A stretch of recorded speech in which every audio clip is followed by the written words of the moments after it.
আসসালামু আলাইকুম ওয়া রাহমাতুল্লাহি ওয়া আল্লাহ তাআলার দরবারে শুকরিয়া আদায় করছি, শুকরগুজার হচ্ছি যে মহান রব আমাদেরকে ধারাবাহিকভাবে পবিত্র কোরআনুল কারীমের তাফসীর শোনার এই ক্লাসে যুক্ত হওয়ার তৌফিক দান করেছেন।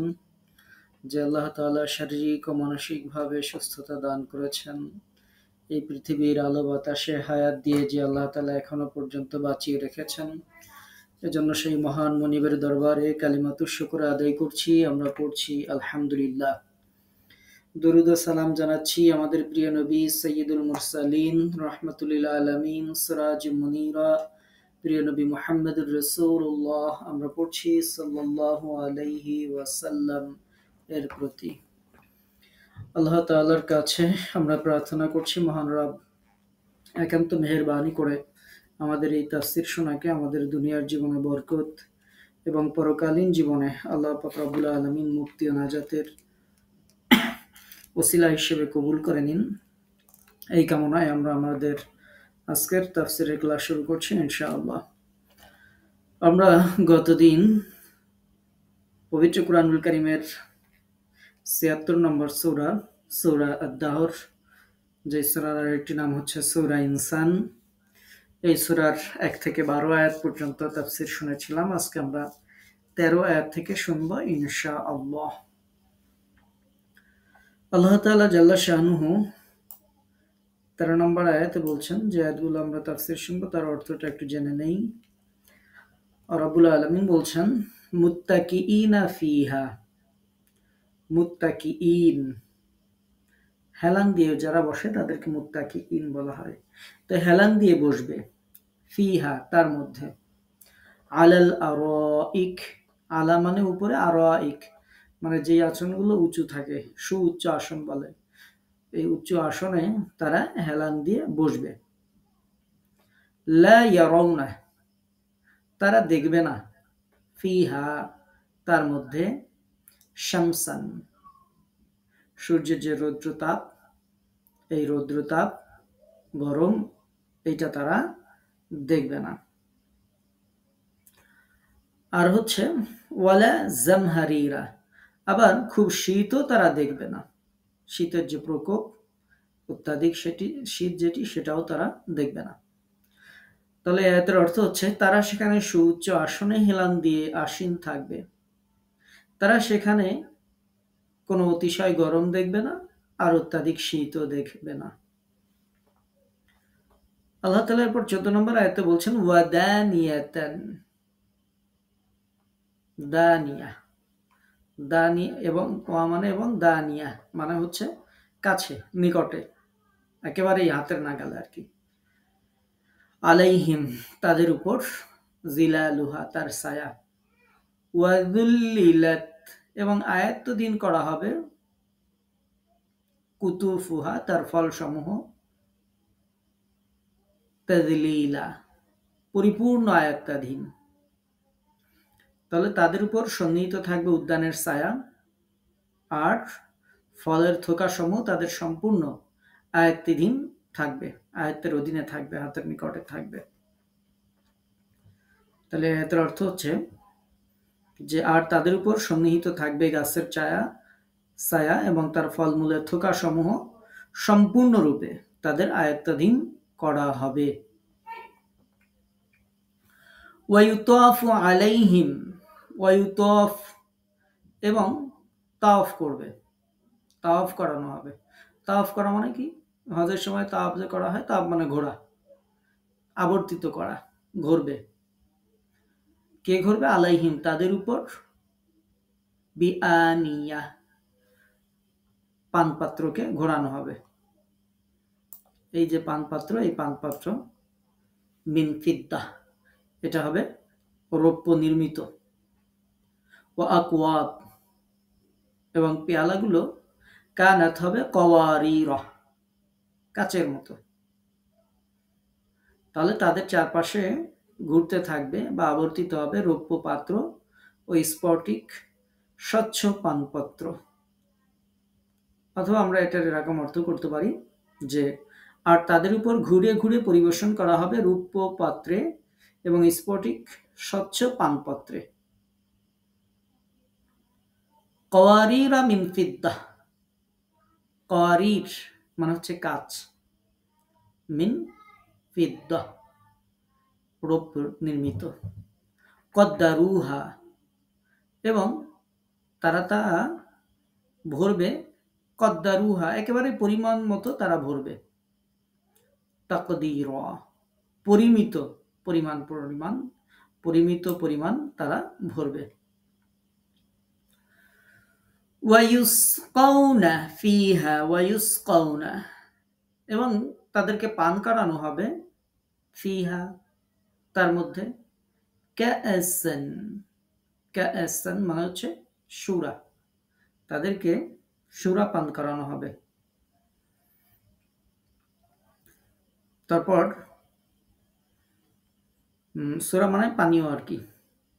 কানা হবে মিজাজুহু, মিজাজুহা যার সংমিশ্রণ হবে জানজাবিলা, জানজাবিল মানে হচ্ছে আদা, যার সংমিশ্রণ হবে আদা, অর্থাৎ সেখানে তাদের পান করানো হবে পাত্র ভরা আদা মিশ্রিত সুরা, আর সেখানে তাদেরকে পান করানো হবে জানজাবিল মিশ্রিত পূর্ণ পাত্র পানীয়, এটাও তাদেরকে সেখানে পান করানো হবে। এই যত জায়গায় সেখানে বলছি, এই সেখানে মানে কিন্তু জান্নাতে, যে আল্লাহ তাআলা জান্নাতে এগুলো দিবেন। এরপর আল্লাহ পাক রব্বুল আলামিন বলছেন আইনান, ঝর্ণা, একটা ঝর্ণা থাকবে, সেই ঝর্ণা হচ্ছে ফিহা সেখানে, তুসাম্মা যার নাম দেওয়া হয়েছে সালসাবিলা, সালসাবিল, সেখানকার এক ঝর্ণা যার নাম হবে সালসাবিল, জান্নাতের এমন এক প্রস্রবণ থেকে তাদেরকে পান করানো হবে যার নাম হবে সালসাবিল। ওয়ায়াতুফু এবং ঘুরতে ফিরতে থাকবে, আলাইহিম তাদের নিকট, উইলদান কিশোর, কিশোরেরা, কিশোরেরা ঘুরতে থাকবে, সেই কিশোরেরা কেমন, মুখাল্লাদুন চিরস্থায়ী কিশোর, উইলদানুম মুখাল্লাদুন চির কিশোর, এরা ঘুরতে থাকবে। ইদা যখন রাআইতাহুম তাদেরকে তুমি দেখবে, হাসিবতাহুম তাদেরকে তুমি মনে করবে, লুলুআম মানসুরা যে বিক্ষিপ্ত মুক্তার মতো, লুলুআন মানে হচ্ছে মুক্তা, মানসুরা মানে বিক্ষিপ্ত ছড়ানো ছিটানো, তাদের চারপাশে ঘুরতে থাকবে চিরকিশোরেরা, তুমি তাদেরকে দেখলে বিক্ষিপ্ত মুক্তা মনে করবে, আল্লাহ তাআলা বলছেন।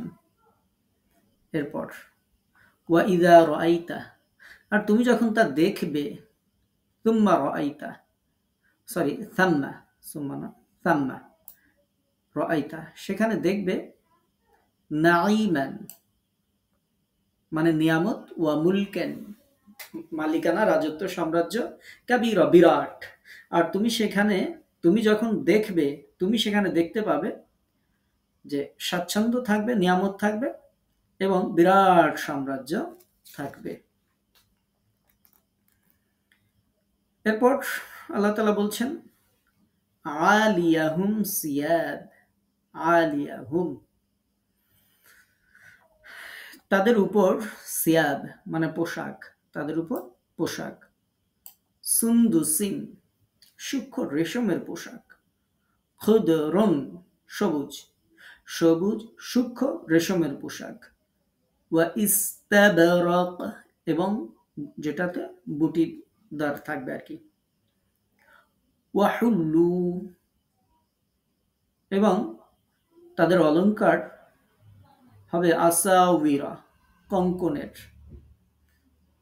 মিন ফিদ্দাহ রৌপ্য নির্মিত, ওয়াসাকাহুম এবং তাদেরকে পান করাবেন, রব্বুহুম তাদের রব, শারাবান তাহুরা, শারাবান মানে পানীয়, তাহুরা পবিত্র পানীয়, তাদের উপর থাকবে সবুজ ও মিহি রেশমের পোশাক এবং মোটা রেশমের পোশাক, আর তাদেরকে পরিধান করানো হবে রূপার চুড়ি, এবং তাদের রব তাদেরকে পান করাবেন পবিত্র পানীয়। তাহলে এখানে তো বলা হচ্ছে তাদের আবরণ মানে পোশাক হবে সূক্ষ্ম সবুজ রেশম দিয়ে তৈরি, এবং আরেকটা হচ্ছে স্থূল রেশম, তারপরে তারা তারা অলঙ্কৃত হবে রৌপ্য নির্মিত কঙ্কনে। কঙ্কন মানে এক ধরনের অলংকার। আচ্ছা, সেটা আমরা পরে তাফসীরের সময় বলবো। তারপরে যেটার আমরা সহজ অর্থ করেছি চুড়ি, হাতে যে চুড়ি পরে এই চুড়ির মতো। আর তাদের রব তাদেরকে পান করাবেন পবিত্র পানীয়। ইন্না হাযা, নিশ্চয়ই এটা, কানা লাকুম, কানা লাকুম, তোমাদের জন্য হলো, জাযাআন, প্রতিদান, নিশ্চয়ই এটা তোমাদের জন্য হচ্ছে প্রতিদান। ওয়া কানা সা'য়ুকুম, এবং তোমাদের প্রচেষ্টা হবে মাশকুরা, প্রশংসিত। তাদেরকে বলা হবে যে এটি তোমাদের পুরস্কার আর তোমাদের প্রচেষ্টা ছিল প্রশংসার যোগ্য। তাহলে কি বলা হবে? নিশ্চয়ই এটা তোমাদের পুরস্কার আর তোমাদের প্রচেষ্টা ছিল প্রশংসাযোগ্য। আমরা খুব গুরুত্বপূর্ণ কিছু আয়াত আজকে আমরা শুনলাম। আজকে 13 থেকে 22 পর্যন্ত আমরা পড়লাম। আয়াতগুলো এমন, শুনলে মনে হবে আপনি এখন জান্নাতে চলে গেছেন। আর এটা শুনে যদি দোয়া করতে পারেন, আল্লাহ এই নিয়ামত আমাকে দাও, আমাকে এই নিয়ামত থেকে বঞ্চিত করো না, আশা করা যায় রব আমাদেরকে বঞ্চিত করবেন না ইনশাআল্লাহ। জান্নাতে যাওয়ার পর আমরা কি পাবো? বিভিন্ন জায়গায় বিভিন্ন কথা গল্প আমরা শুনি। আর এখানে আল্লাহ তাআলা আমাদেরকে শোনাচ্ছেন যে জান্নাতে যখন তুমি যাবে, তুমি কি কি পাবে। দুনিয়াতে আমাদের কষ্ট থাকতে পারে, হতাশা থাকতে পারে, পেরেশানি থাকতে পারে, চিন্তা থাকতে পারে। তো আমাদের রব সমস্ত হতাশা, চিন্তা, কষ্ট, পেরেশানি সবকিছু দূর হয়ে যাবে যদি আমরা রবের এই কালামগুলো শুনি, যদি আমরা রবের থেকে এটা জানার চেষ্টা করি, বা রব যেভাবে বলেছেন সেটা পাওয়ার জন্য আমরা যদি সেভাবে আমল করি। তো আজকের আয়াতগুলোতে আল্লাহ তাআলা জান্নাতের বর্ণনা দিচ্ছেন। গতদিন যারা তাফসীর শুনেছিলেন, তাফসীর ক্লাস আমরা ছিলাম, তো গতদিন আমরা এ পর্যন্ত গিয়েছিলাম যে আল্লাহ তাআলার যে জাহান্নামের বিভিন্ন বর্ণনা আল্লাহ তাআলা দিয়েছেন। দেওয়ার পরে আল্লাহ তাআলা বলছেন সেই দিনের সেই কষ্ট থেকে, সেই কিয়ামতের সেই কষ্ট থেকে আল্লাহ তাআলা তাদেরকে রক্ষা করবেন। কাদেরকে রক্ষা করবেন সেই বর্ণনাগুলো আমরা গত ক্লাসে শুনেছি। তাদের কি কি কোয়ালিটি থাকলে আল্লাহ তাআলা রক্ষা করবেন, এবং তারা হাস্যোজ্জ্বল মুখ থাকবে, উৎফুল্ল থাকবে। আর তাদের সবরের পুরস্কার স্বরূপ আল্লাহ তাআলা তাদেরকে জান্নাতে ঢুকাবেন, রেশমি বস্ত্র আল্লাহ তাআলা তাদেরকে দিবেন। এই পর্যন্ত আমরা গতদিন শুনেছিলাম, তাফসীর শুনেছিলাম। তো রেশমি বস্ত্র পরে আপনি কি করবেন জান্নাতের মধ্যে, সেটি আল্লাহ তাআলা বর্ণনা দিচ্ছেন। আল্লাহ তাআলা বলছেন যে মুত্তাকিইনা ফিহা আলাল আরাইক, এই মুত্তাকিরা সেখানে যাওয়ার পরে মুত্তাকিইন, তারা বসে থাকবে হেলান দিয়ে, সুউচ্চ আসনে তারা হেলান দিয়ে সেখানে বসে থাকবে। আপনি যখন জান্নাতে যাবেন সুউচ্চ আসনে হেলান দিয়ে বসে থাকবেন। লা ইয়ারাউনা ফিহা শামসান ওয়ালা জামহারিরা, সেখানে বান্দারা খুব গরমও উপভোগ করবে না, আবার খুব বেশি ঠান্ডাও তারা অনুভব করবে না। না গরম না ঠান্ডা, নাতিশীতোষ্ণ যাকে আমরা বলি, এরকম একটা সুন্দর একটা পরিবেশ জান্নাতের মধ্যে হয়ে যাবে, আল্লাহ তাআলা দান করবেন। সেখানে মাত্রা অতিরিক্ত কোনো ঠান্ডা থাকবে না, মাত্রা অতিরিক্ত গরমও থাকবে না। তো এটা থেকে বুঝতে পারি যে বেহেশত হবে অতিশয় শান্ত, সুখময়, নিরুদ্বেগ, কোমল, সৌহার্দ্যময়, নাতিশীতোষ্ণ একটা পরিবেশ জান্নাতের মধ্যে বিরাজ করবে। সেটা হবে একটা আলাদা জগৎ, যেখানে আমাদের আজকের এই সূর্য কিংবা অন্য কোনো একাধিক সূর্যের অস্তিত্ব থাকবে না। তো আল্লাহ তাআলা সেটার সম্পর্কে বলছেন যে সেই জান্নাতে যাওয়ার পরে হেলান দিয়ে বসে থাকবে, গরম থাকবে না, ঠান্ডা থাকবে না, এরকম একটা অবস্থা সেখানে বিরাজ করবে। তো সেই অবস্থার ব্যাপারে আল্লাহ তাআলা বলছেন যে আমরা কেন সেখানে এই গরম বেশি ঠান্ডা বেশি থাকবে না, এ ব্যাপারে সহিহ বুখারী থেকে একটি হাদিস আপনাদেরকে শোনাই।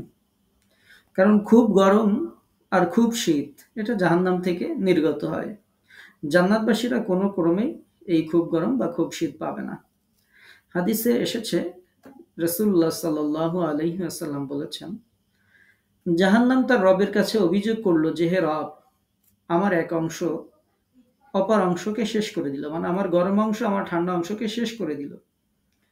তখন তাকে দুইটা নিঃশ্বাস ফেলার অনুমতি দেওয়া হলো, একটি শীতকালে, অপরটি হচ্ছে গ্রীষ্মকালে।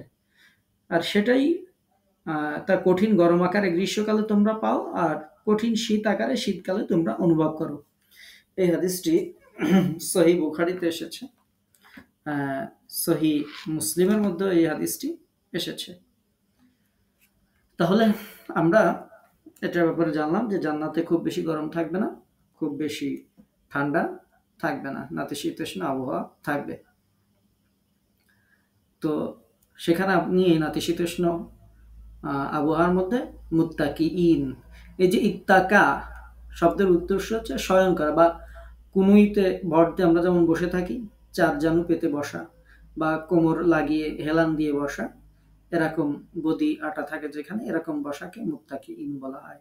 তো এই মুত্তাকিইন হবে আলাল আরাইক। আরাইক মানে হচ্ছে যেই খাটের মধ্যে, যেই আসনের মধ্যে গদি দেওয়া থাকে, তো এই গদি আটা খাটের মধ্যে তারা এরকম হেলান দিয়ে বসা থাকবে।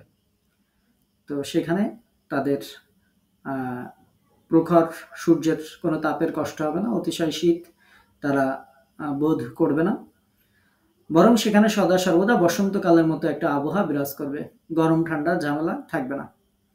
আর আল্লাহ তাআলা বলছেন যে ওয়াদানিয়াতান আলাইহিম যিলালুহা ওয়া যুল্লিলাত কুতুফুহা তাযলিলা, যে সেখানে আল্লাহ তাআলা যে নিয়ামত দিবেন তার মধ্যে অন্যতম হচ্ছে তাদের উপর সন্নিহিত থাকবে গাছের ছায়া, গাছের ছায়ার মধ্যে আপনি থাকবেন। আর ফলমূলের থোকাসমূহ সম্পূর্ণরূপে তাদের আয়ত্তাধীন করা হবে, আপনার আয়ত্তের মধ্যেই এই ফলমূল যা কিছু আল্লাহ পাক রব্বুল আলামিন সেখানে রাখবেন, সব কিছু আপনার আয়ত্তের মধ্যেই থাকবে। তো এই আয়াতের ব্যাপারে একটু আপনাদেরকে শোনাই, কেমন আয়াত থাকবে। আল্লাহ তাআলা সূরা রহমানের মধ্যে বলছেন, আপনারা পড়েছেন, যে ওয়াজানাল জান্নাতাইনি দান, দুই উদ্যানের ফল হবে তাদের নিকটবর্তী।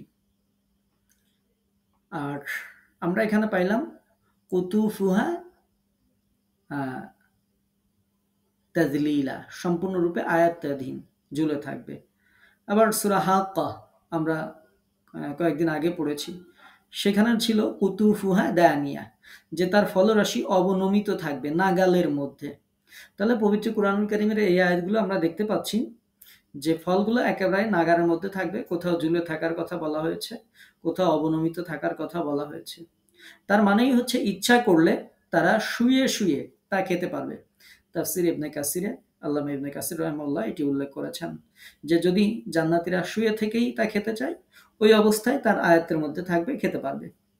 ইচ্ছা করলে বসে বসে সে এই গাছ থেকে সেটা তুলে নিতে পারবে, সে বসেও খাইতে পারবে। যদি সে ইচ্ছা করে দাঁড়িয়ে দাঁড়িয়ে তুলবে, তাহলে সে দাঁড়িয়ে দাঁড়িয়েও নিতে পারবে, কষ্ট করে গাছে চড়ার কোনো প্রয়োজন হবে না। মাথার উপর ফলের যে ছড়া বা কাঁধি যেগুলো লটকে, এগুলো লটকে থাকবে, সেখান থেকে জান্নাতীরা তুলে নেবে এবং খাবে। জান্নাতি ব্যক্তি যখন দাঁড়াবে তখন দেখবে যে ডাল ওই পরিমাণ উঁচুতে রয়েছে যেখান থেকে সে ছিঁড়তে পারে, আর যখন সে বসবে তখন দেখতে পাবে যে ডালটা কিছুটা ঝুঁকে এসেছে, সেখান থেকে সে নিতে পারছে ফলগুলো। যখন সে শুয়ে থাকবে তখন সে দেখবে যে ফল সহ ডাল তার আরো নিকটে এসেছে। তাফসিরে তাবারিতে এভাবে উল্লেখ করা হয়েছে এই আয়াতের ব্যাখ্যায়। অর্থাৎ সেখানে কোনো প্রতিবন্ধকতা থাকবে না, গাছে ওঠার দরকার হবে না, সেগুলো দূরে থাকবে না, কোনো ঝামেলা থাকবে না সবাই। এজন্য আল্লাহ তাআলা বলছেন পরিপূর্ণ আয়াত্তাধীন বলা হয়েছে, ওয়াজুল্লিলাত কুতুফুহা তাযলিলা, যে জান্নাতীদেরকে এই ফলগুলো তাদের একেবারে পরিপূর্ণ আয়াত্তাধীন থাকবে, মানে হাতের নাগালে থাকবে। শুয়ে চাইলে শুয়ে খাইতে পারবে, বসে চাইলে বসে, দাঁড়ায় চাইলে দাঁড়ায়, মানে এটা তাকে পাড়ার দরকার হবে না। মন দিয়ে খালি ইশারা করবে, মন দিয়ে খালি নিয়াত করবে এখন এই ফল খাবো, সেটাকে আল্লাহ পাক রব্বুল আলামিন তার আয়াতের মধ্যে নিয়ে এসে দিবেন। ফল সেখান থেকে ছিঁড়লে সাথে সাথে সেখানে আরেকটা ফল হয়ে যাবে, অর্থাৎ সেখান থেকে কখনো ফুরাবে না। তো এই যে অপরিসীম নিয়ামত, এটা সম্পর্কে আমরা বিভিন্ন সময় কথা বলেছি, এজন্য আজকে আর বলছি না। পবিত্র কুরআনুল কারীমের সূরা হাক্কাতে, সূরা রহমানে এবং সূরা দাহর, এই সূরাগুলোতে আল্লাহ পাক রব্বুল আলামিন ফলগুলো যে আপনার হাতের নাগাল আয়াতের মধ্যে থাকবে সেটি আল্লাহ তাআলা উল্লেখ করেছেন, যে আয়াতগুলো আপনাদেরকে শোনালাম। আর কি নিয়ামত থাকবে? আল্লাহ তাআলা বলছেন, ওয়ায়ুতাফু আলাইহিম বিআনিয়া, ওয়ায়ুতাফু আলাইহিম বিআনিয়া, যে আরো থাকবে, আরো যেটি থাকবে সেটি হচ্ছে যে তাদের ঘুরে ঘুরে পরিবেশন করা হবে রৌপ্য পাত্রে, আনিয়াতিন মিন ফিদ্দাহ, রূপা নির্মিত পাত্র। তারপরে আল্লাহ তাআলা কি বলছেন, যে সেগুলো হবে স্ফটিক স্বচ্ছ পানপাত্র। তাহলে এখানে আমাদেরকে একটু জানতে হবে, সেটি হচ্ছে যে সূরা যুখরুফ যদি আপনারা পড়েন, সেখানে একটা আয়াত আছে, ৭১ নম্বর আয়াত। আল্লাহ তাআলা বলছেন যে তাদের সামনে সব সময় স্বর্ণ পাত্র সমূহ পরিবেশিত হতে থাকবে। আর এখানে বলা হচ্ছে রূপার কথা। তার মানে হচ্ছে যে আমরা বুঝতে পারি যে জান্নাতে আপনাকে কখনো স্বর্ণের পাত্র দেওয়া হবে, কখনো রৌপ্যের পাত্র আল্লাহ পাক রব্বুল আলামিন দিবেন। কখনো স্বর্ণের পাত্র, কখনো রৌপ্যের পাত্র আল্লাহ তাআলা জাল্লা শানহু দিবেন। তো এই পাত্রগুলোর বর্ণনা এখানে দেওয়া হচ্ছে, যেই পাত্রগুলো কেমন হবে। কওয়ারিরা, পরের আয়াতে বলা হচ্ছে কওয়ারিরা মিন ফিদ্দাতিন কদ্দারুহা তাকদীরা, রূপার স্বচ্ছ স্ফটিক পাত্রে তারা তা পরিমাণ করবে সম্পূর্ণ পরিমিতভাবে। তো দুনিয়ার রৌপ্য গাঢ় পাত্র মোটা হয়ে থাকে, আর জান্নাতে আপনাকে যে পাত্র দেওয়া হবে, দুনিয়ার পাত্র কখনো আয়নার মতো স্বচ্ছ হয় না। পক্ষান্তরে কাচের যে পাত্র সেগুলো স্বচ্ছ হয়, আর রৌপ্যের পাত্র এরকম স্বচ্ছ হয় না।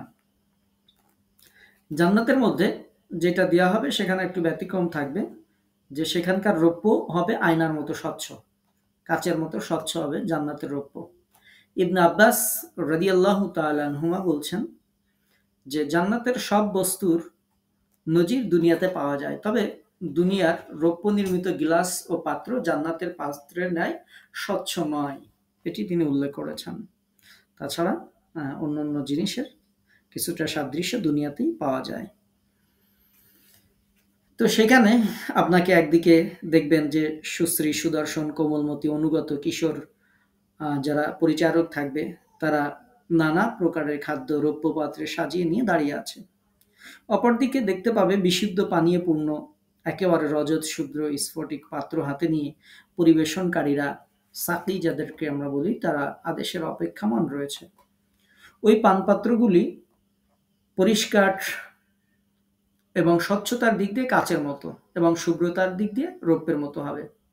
ভিতরে জিনিস বাহির থেকে দেখা যাবে। জান্নাতের যে সমস্ত জিনিস বাহ্যিকভাবে দুনিয়ার জিনিসের সাথে সঙ্গে কিছুটা সাদৃশ্যপূর্ণ হবে, কিন্তু যেটি বললাম যে এই রৌপ্য পাত্রের কোনো তুলনা দুনিয়াতে নেই। এবং বলা হয়েছে যে পরিবেশনকারী যারা থাকবে তারা পানপাত্র যথাযথ পরিমাণে পূর্ণ করবে, অর্থাৎ পানকারীরা যেই পরিমাণ পান করতে পারবে ঠিক ততটুকু ওই গ্লাসে বা ওই পানপাত্রে দেওয়া হবে।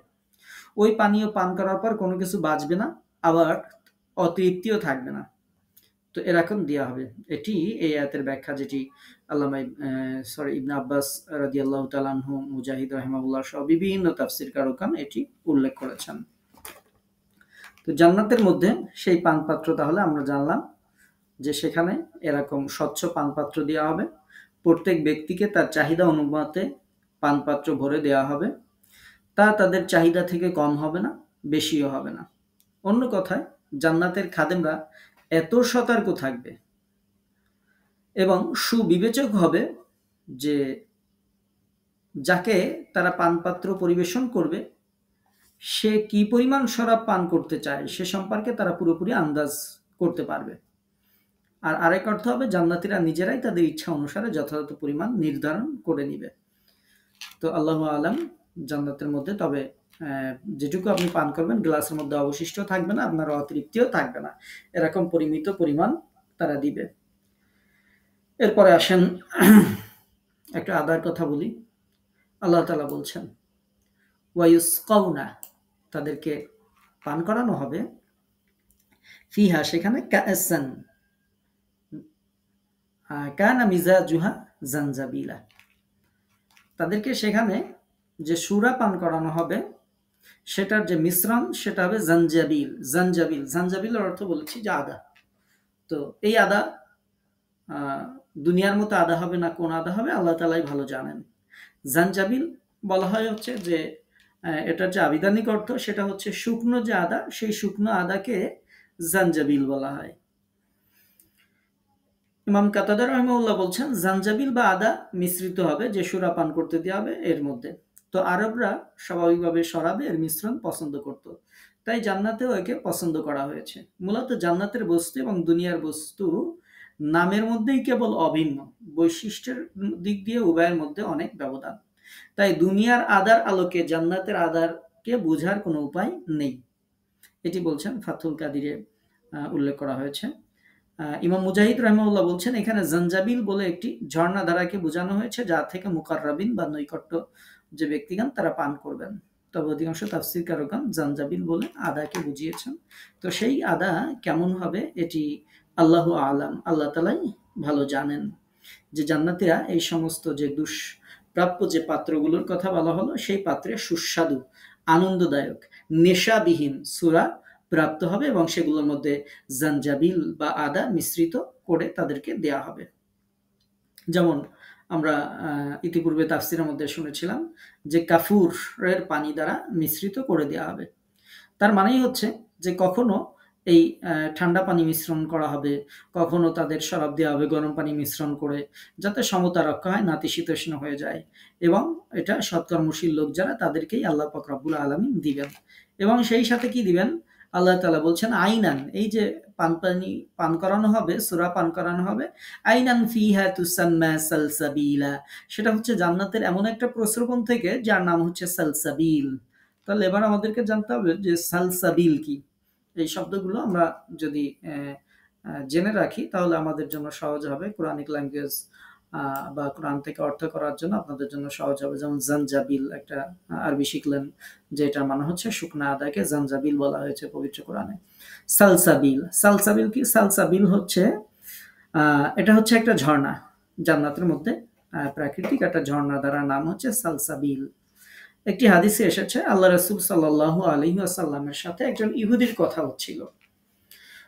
তো ইহুদি রাসূলুল্লাহ সাল্লাল্লাহু আলাইহি ওয়াসাল্লামকে জিজ্ঞেস করলো যে যখন এই জমিন ও আসমান অন্য কোনো জমিন ও আসমান দিয়ে পরিবর্তিত হবে তখন মানুষ কোথায় থাকবে?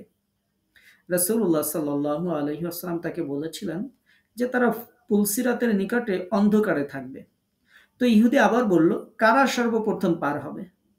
রাসূল সাল্লাল্লাহু আলাইহি ওয়াসাল্লাম বললেন, যারা দরিদ্র মুহাজির তারাই সর্বপ্রথম পার হবে। ইহুদি তখন আল্লাহর নবীকে আবার বলল, জান্নাতে প্রবেশের সময় তাদেরকে উপঢৌকন কি, মানে কি উপহার দেওয়া হবে আর কি? রাসূল সাল্লাল্লাহু আলাইহি ওয়াসাল্লাম বললেন যে মাছের পেটের কলিজা দেওয়া হবে। তো ইহুদি আবারও নবী সাল্লাল্লাহু আলাইহি ওয়াসাল্লামকে বলল যে কলিজা নাই তারা খেলো, এরপর তাদেরকে কি খাওয়ানো হবে? রাসূল সাল্লাল্লাহু আলাইহি ওয়াসাল্লাম বললেন, জান্নাতের একটি ষাঁড় তাদের জন্য জবাই করা হবে এবং তারা তার অংশ থেকে খাবে। ইহুদি তখন বলল যে তাদেরকে কি পানীয় পান করানো হবে, তাদের পানীয় কি হবে?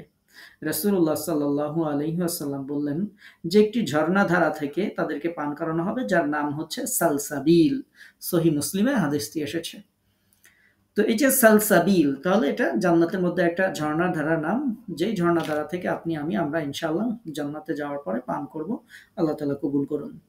তাহলে জাঞ্জাবিল পাইলাম, সালসাবিল পাইলাম। সবসময় কোরআন পড়েন কিন্তু অর্থতে এভাবে খেয়াল করা হয় না, জাঞ্জাবিলা পড়ে যায়, সালসাবিলা পড়ে যায়। কিন্তু এটা দ্বারা আল্লাহ কি বুঝিয়েছেন আমরা এখন এটা সম্পর্কে ভালো করে আইডিয়া পেলাম। আল্লাহ তাআলা এরপর বলছেন ওয়ায়াতুফু আলাইহিম উইলদানুম মুখাল্লাদুন, সেখানে ঘুরতে থাকবে, তাওয়াফ করতে থাকবে জান্নাতের চারপাশে। উইলদানুম মুখাল্লাদুন, চিরকিশোরেরা ঘুরতে থাকবে। আর আল্লাহ তাআলা বলছেন তুমি যখন তাদের দিকে তাকাবে তোমার মনে হবে যে তারা বিক্ষিপ্ত মুক্তার মতো। তাকাইলে মনে হবে যে তারা বিক্ষিপ্ত মুক্তার মতো, এইটা তোমার মনে হবে। তো এটা হচ্ছে অন্যতম একটি নিয়ামত যে যেটা আল্লাহ তাআলা এই এত নিয়ামতের সাথে সাথে জান্নাতীদেরকে এই নিয়ামত দিবেন যে সেখানে সুন্দর, সুশ্রী, অল্প বয়স্ক কিশোর যারা তাদের খিদমতের জন্য সদা প্রস্তুত থাকবে। এই জান্নাতি বালকরা চিরকাল এক বয়সেরই হবে। আল্লাহ তাআলা বলেছেন মুখাল্লাদুন, একেবারে চিরস্থায়ী। এমন না যে তুমি জান্নাতে যখন ঢুকছো তখন তোমার যে খাদেম তার বয়স ছিল 15 বছর, জান্নাতে তুমি 20 বছর পরে দেখলে যে তোমার যে খাদেম তার বয়স অলরেডি 35 বছর হয়ে গেছে। এমন হবে না। উলদানুম মুখাল্লাদুন, জান্নাতে যেদিন ঢুকবে সেই দিনও যেমন দেখবে, 1000 বছর পরে যখন তুমি তার দিকে তাকাবে ওই একই রকমই দেখবে, তার বয়স কোনোদিন বাড়বে না। উলদানুম মুখাল্লাদুন, চির কিশোর থাকবে।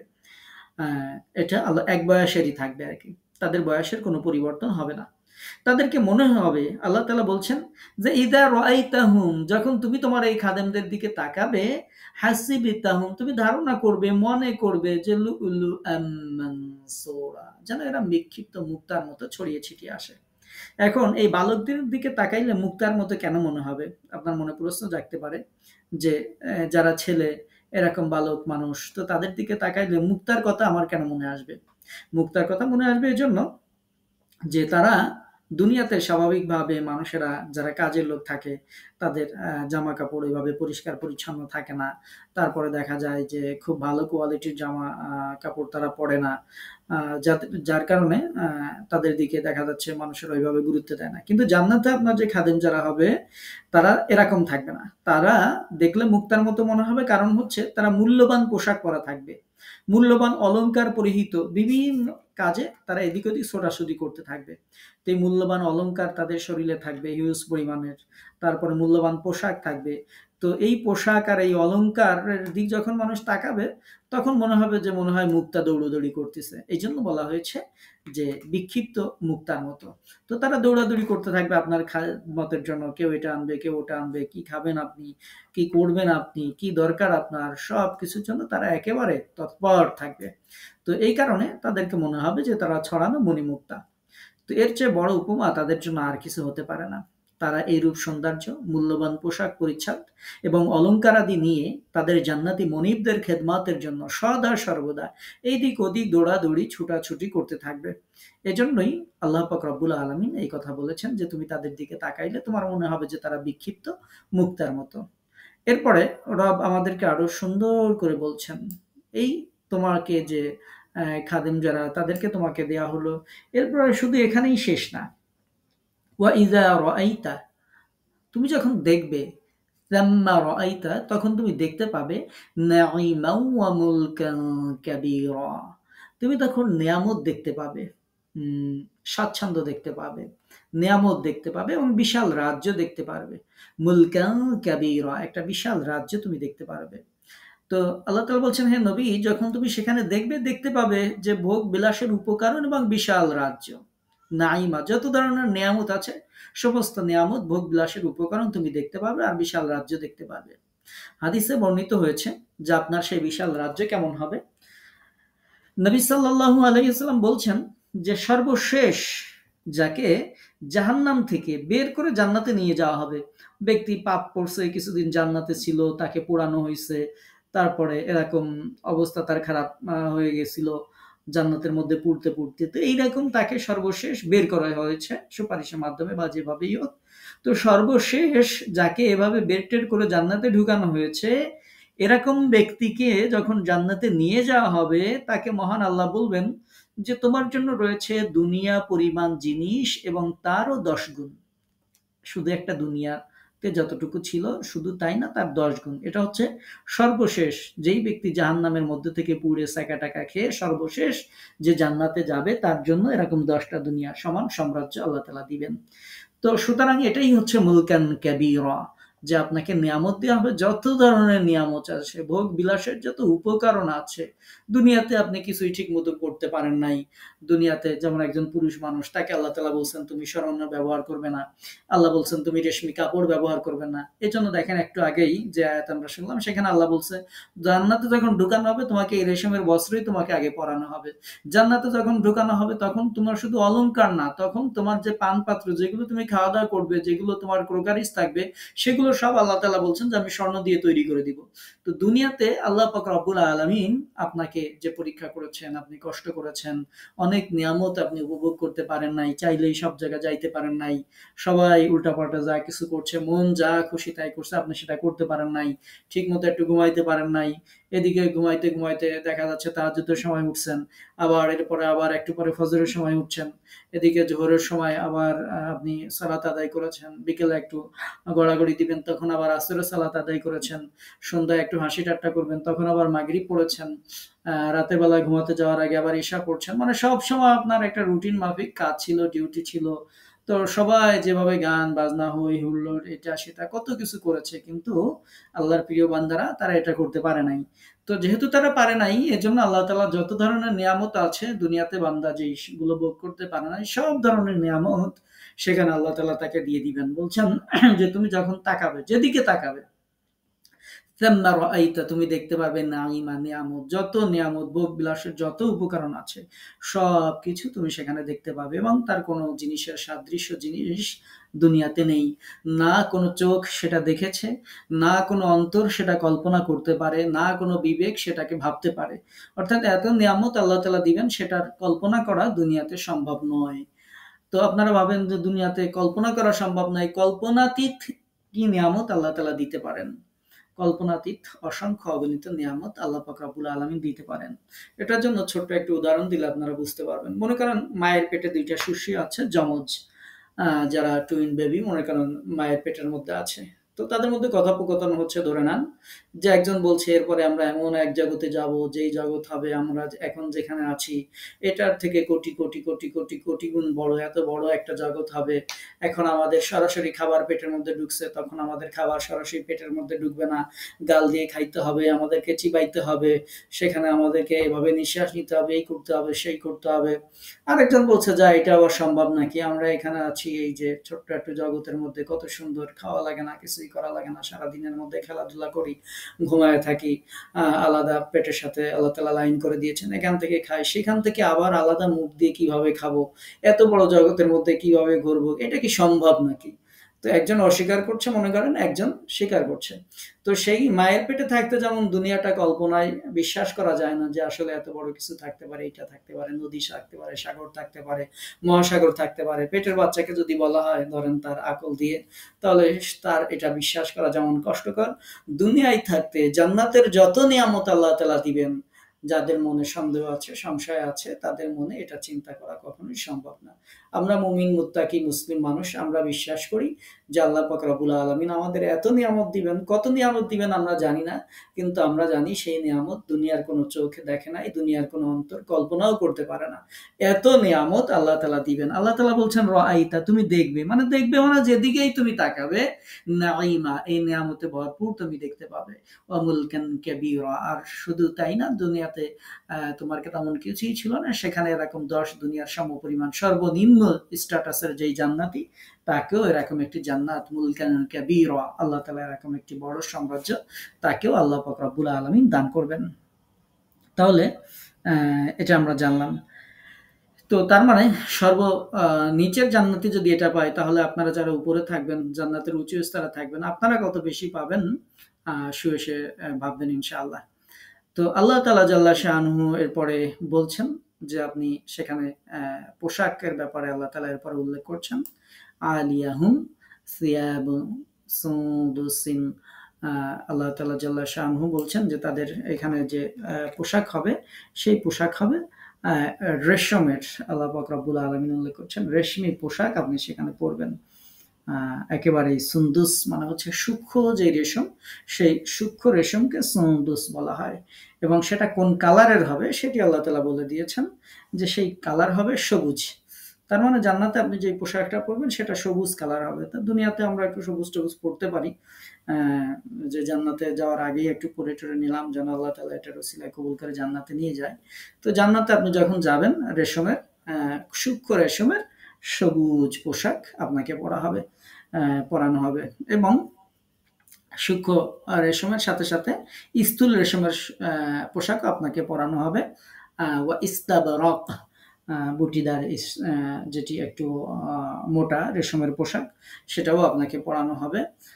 আল্লাহ পাক রব্বুল আলামিন আল্লাহ তাআলা জাল্লা শাআনহু বলছেন আর কি পরাবেন আপনাকে, ওয়া হুল্লু আসাউইরা মিন ফিদ্দাহ, এবং তাকে অলংকার পরানো হবে, ওয়া হুল্লু অলংকার পরানো হবে, আসাউইরা কঙ্কনের মিন ফিদ্দা, রৌপ্য নির্মিত কঙ্কনের তাকে অলংকার পরানো হবে।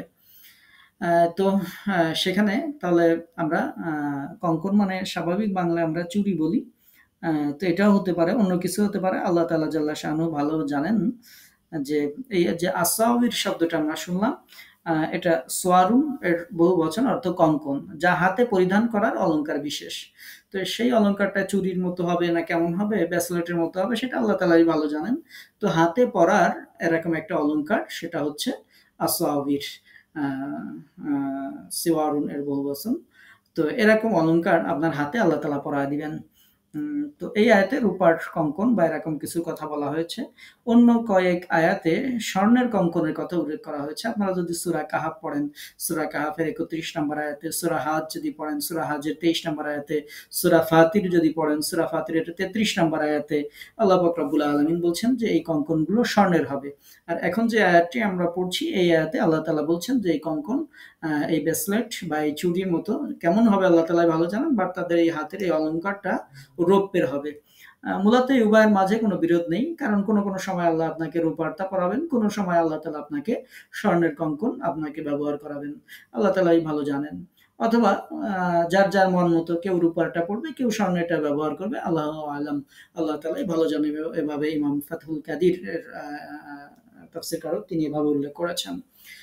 তো সেই হাতের ব্রেসলেট বা হাতের সেই চুড়ি অথবা হাতের সেই অলংকার যেটি হবে, কেমন হবে আল্লাহ তাআলা ভালো জানেন, সেটা রৌপ্য নির্মিত হবে। সেটা এখানে আল্লাহ পাক রব্বুল আলামিন উল্লেখ করেছেন যে তাকে হাতে এই অলংকার পরানো হবে।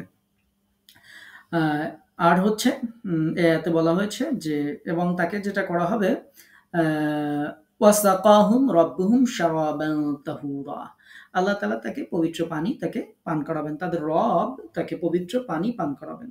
তাহলে এই আয়াতে জান্নাতীদের পোশাকের বর্ণনা আমরা পেয়ে যাচ্ছি, যে জান্নাতীদের পোশাক হবে উন্নত মানের সূক্ষ্ম রেশমের, মানে যেটাকে আমাদের আধুনিক ভাষায় বলে আর কি ভেলভেট জাতীয় যে রেশম আছে, এই রেশমের। সুন্দুস হলো উন্নত মানের রেশম, যা খাঁটি ও নরম এবং যেটি দেহের সাথে লেগে থাকবে এরকম। এই পোশাক হবে উপরে পরিধান করার জন্য জামা, এবং শরীরের নিচের অংশে আবরণ হবে ভেলভেটের কাপড়ের তৈরি বস্ত্র। আর ইস্তাবরাক অর্থাৎ ভেলভেট জাতীয় যে কাপড়, সেটি হবে অতি উত্তম, অতি মূল্যবান রেশম, যাতে উজ্জ্বলতা থাকবে। এগুলো হচ্ছে সৎ লোকদের পোশাক। আর বিশেষ নৈকট্য লাভকারীদের ব্যাপারে আল্লাহ তাআলা আরো বলেছেন, ইউহাল্লাউনা ফিহা মিন আসাওিরা মিন যাহাবিন ওয়া লুলুআন ওয়া লিবাসুহুম ফিহা হারির, যে সেখানে তাকে অলংকৃত করা হবে স্বর্ণের কঙ্কন ও মুক্তা দ্বারা, এবং সেখানে তাদের পোশাক পরিচ্ছদ হবে রেশমের। তার মানে এমনও হতে পারে যারা বেশি মুত্তাকি, যারা উঁচু স্তরে, তাদেরকে স্বর্ণেরটা দেওয়া হবে, যারা একটু কম ইয়ে, তাদেরকে আল্লাহ পাক রব্বুল আলামিন রৌপ্যের এই অলংকারগুলো, অর্নামেন্টসগুলো আল্লাহ তাআলা দিবেন। তো এই বাহ্যিক এবং দৈহিক নিয়ামত রাশির বর্ণনা দেওয়ার পর আল্লাহ তাআলা আমাদেরকে বলছেন যে ওয়াসাকাহুম রাব্বুহুম, যে তাদের রব সেদিন তাদেরকে পান করাবেন শারাবান তাহুরা, বিশুদ্ধ পানীয়, তাদের বাইরের এবং ভিতরের সমস্ত কলুষতাকে এটা দূর করে দেবে। যেমন আমিরুল মুমিনিন আলী ইবনে আবি তালিব রাদিয়াল্লাহু তাআলা আনহু থেকে বর্ণিত রয়েছে, যখন জান্নাতীরা জান্নাতের দরজায় পৌঁছাবে, তখন তারা দুইটি ঝর্ণা দেখতে পাবে, যেন ওর খেয়াল তাদের মনেই জেগেছিল। ওর একটির পানি তারা পান করবে, ফলে তাদের অন্তরের যত কালেমা ছিল সব দূর হয়ে যাবে। আর অন্য যে আরেকটি প্রস্রবণ থাকবে, অন্য যে আরেকটি ঝর্ণা থাকবে, সেটিতে কি করবে, অন্যটিতে তারা গোসল করবে। এই গোসল করার ফলে তাদের চেহারা উজ্জ্বল হয়ে উঠবে। তাহলে বাহ্যিক ও অভ্যন্তরীণ উভয় সৌন্দর্যই তারা এটার মাধ্যমে পরিপূর্ণভাবে লাভ করবে। ইমাম কুরতুবী রাহিমাহুল্লাহ এই আয়াতের তাফসিরে এভাবে উল্লেখ করেছেন। অতঃপর তাদেরকে খুশি করার জন্য, তাদের এই আনন্দকে আরো বৃদ্ধি করার জন্য আল্লাহ পাক রব্বুল আলামিন বলছেন যে তাদেরকে বারবার তখন বলা হবে, ইন্না হাযা কানা লাকুম জাযাআন ওয়া কানা সা'য়ুকুম মাশকুরা। আল্লাহ পাক রব্বুল আলামিন তাদেরকে বারবার ঘোষণা দিয়ে বলতে থাকবেন, এটা তোমাদের সৎকর্মের প্রতিদান এবং তোমাদের কর্মপ্রচেষ্টা স্বীকৃত, প্রশংসিত তোমাদের কর্ম প্রচেষ্টা। এরকম কথা আল্লাহ পাক রব্বুল আলামিন পবিত্র কুরআনুল কারীমের আরো অন্যান্য জায়গায়ও বলেছেন। আপনাদেরকে সূরা হাক্কা পবিত্র কুরআনুল কারীমের ৬৯ নম্বর সূরা তাফসীর শুনিয়েছি। সেই ৬৯ নম্বর সূরা হাক্কার ২৪ নম্বর আয়াতে আল্লাহ পাক রব্বুল আলামিন বলছেন, কুলু ওয়াশরাবু হানিআম বিমা আসলাফতুম ফিল আইয়ামিল খালিয়াহ। তাদেরকে বলা হবে যে তোমরা পান করো তৃপ্তির সাথে। তোমরা অতীত দিনে যা করেছিলে তার বিনিময়ে, দুনিয়ায় যে সৎকর্মগুলো তোমরা করেছিলে তার বিনিময়ে তোমরা আজকে তৃপ্তির সাথে পান করো, আহার করো তৃপ্তির সাথে। এরকম ভাবে সূরা আরাফের ৪৩ নম্বর আয়াতে আল্লাহ তাআলা বলেছেন, ওয়ানুদু, এবং তাদেরকে সম্বোধন করা বলা হবে, তিলকুমুল জান্নাতু উরিসতুমুহা বিমা কুনতুম তা'মালুন, যে তোমরা যে ভালো আমল করতে তারই জন্য তোমাদেরকে এই জান্নাতের উত্তরাধিকারী বানানো হয়েছে। এভাবে তাদেরকে সম্বোধন করে তাদেরকে বলা হবে। আর আমরা এখন যে আয়াতটি শুনলাম, এই আয়াতেও আল্লাহ তাআলা বলছেন যে তোমাদের কর্মপ্রচেষ্টা, সাইয়ুকুম, তোমাদের দুনিয়ার যে প্রচেষ্টা, কর্মপ্রচেষ্টা, এটা মাশকুরা, প্রশংসিত, এটা স্বীকৃত। তো আল্লাহ তাআলা তোমাদের কম আমলের বিনিময়ে জান্নাতে তোমাদের এই বেশি প্রতিদান আল্লাহ তাআলা প্রদান করেছেন। এটা ইবনে কাসির রাহিমাহুল্লাহ তাফসীর ইবনে কাসিরে উল্লেখ করেছেন যে দুনিয়াতে তোমরা আমল করেছিলে কম, কিন্তু আল্লাহ তাআলা তোমাদেরকে এখন প্রতিদান দিচ্ছেন বেশি। তার মানে আমরা বিশ্বাস করি, আমরা এই যে অল্প অল্প করে কোরআন পড়ছি, কোরআন শুনছি, কোরআন শিখছি, অল্প অল্প করে আমরা দিনের পথে চলার চেষ্টা করছি, অবশ্যই আল্লাহ পাক রব্বুল আলামিন, আমরা আশা নয় বরং বিশ্বাস করি, আল্লাহ তাআলা আমাদের অনেক বেশি পুরস্কার আল্লাহ তাআলা দিবেন। এবং সেই দিন আল্লাহ তাআলা বলবেন, ওয়া কানা সাউয়ুকুম মাশকুরা, দুনিয়ায় তোমাদের যে প্রচেষ্টা ছিল সেটা প্রশংসিত, সেটা স্বীকৃত ছিল, এবং সেটার বিনিময়ে আল্লাহ পাক রব্বুল আলামিন আজকে তোমাদের এই পুরস্কার দিচ্ছেন। সুতরাং আল্লাহর কাছে আমরা জান্নাতের যে বিস্তারিত যে বিবরণ আমরা শুনলাম, এই বিবরণ আল্লাহর কাছে আমরা প্রার্থনা করি যে আমরা যারা এই বিবরণ শুনলাম, আল্লাহ পাক রব্বুল আলামিন একান্ত মেহেরবানি করে আপনাকে, আমাকে, আমাদের সকলকে আল্লাহ তাআলা এই নিয়ামত দান করুন। আমাদের যে সমস্ত ভাইয়েরা, বোনেরা, আমাদের যে সমস্ত অন্যান্য শিক্ষার্থীরা যারা এই নিয়ামত শুনতে পারেন নাই, তাফসীর শুনতে পারেন নাই, তাদেরকেও আল্লাহ পাক রব্বুল আলামিন এই নিয়ামত দান করুন। এবং সেই সাথে আমাদের পরিবারের সকল সদস্য, আমাদের আত্মীয়-স্বজন, আমাদের দেশের সকল মুসলিম এবং বিশ্বের সকল মুসলমানদেরকে আল্লাহ পাক রব্বুল আলামিন জান্নাতের এই মহা নিয়ামত দান করে আল্লাহ তাআলা আমাদেরকে ধন্য করুন। আপনি, আমি, আমরা সবাই যেন জান্নাতে একত্রিত হতে পারি। আল্লাহ তাআলা একান্ত মেহেরবানি করে সেই তৌফিক আপনাকে, আমাকে, আমাদের সকলকে দান করুন। আমরা পড়ছি আমিন। আজকের তাফসীরের ব্যাপারে কারো কোনো প্রশ্ন আছে?